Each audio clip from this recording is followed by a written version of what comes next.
ইরানের অষ্টম president Ebrahim Raisi.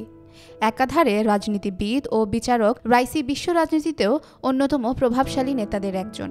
ইরানের সর্বোচ্চ ধর্মীয় নেতা আয়াতুল্লাহ আলী খামেনির ঘনিষ্ঠজন হিসেবেও পরিচিত ইব্রাহিম রাইসি। প্রেসিডেন্ট হওয়ার আগে দেশটির প্রধান বিচারপতি হিসেবেও দায়িত্ব পালন করেন তিনি। তার কারণেই দেশটিতে মৃত্যুদণ্ডের সংখ্যা কমেছে।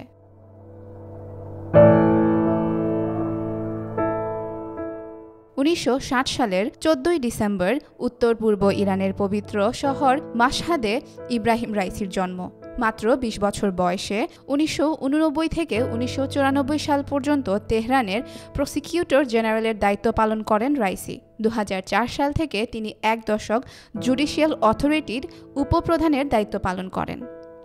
2019 সালে তাকে বিচারক বিভাগের প্রধান নিযুক্ত করেন দেশটির সর্বোচ্চ ধর্মীয় নেতা আয়াতুল্লাহ খামেনি।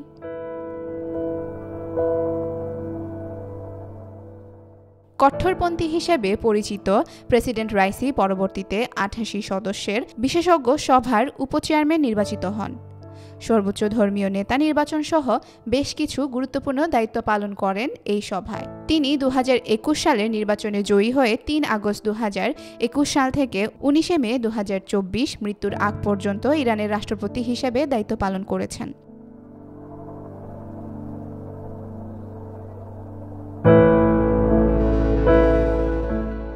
গত রোববার আজারবাইজান সীমান্তবর্তী এলাকার জলাধার প্রকল্প উদ্বোধন শেষে ফেরার পথে প্রেসিডেন্ট ইব্রাহিম রাইসি ও পররাষ্ট্রমন্ত্রী হুসাইন আমির আবদুল্লাহিয়ান সহ বেশ কয়েকজন জ্যেষ্ঠ কর্মকর্তাকে বহনকারী হেলিকপ্টার বিধ্বস্ত হয় ইরানের উত্তর পশ্চিমে তারবিজ শহর থেকে 50 কিলোমিটার দূরে। প্রেসিডেন্ট রাইসি, পররাষ্ট্রমন্ত্রী ও হেলিকপ্টারে থাকা অন্য সকল যাত্রী দুর্ঘটনায় নিহত হয়েছেন, ইরানের একজন জ্যেষ্ঠ কর্মকর্তা রয়টার্স বার্তা সংস্থাকে বলেছেন। তবে স্পর্শকাতর বিষয় হয় তিনি নাম প্রকাশ করতে চাননি।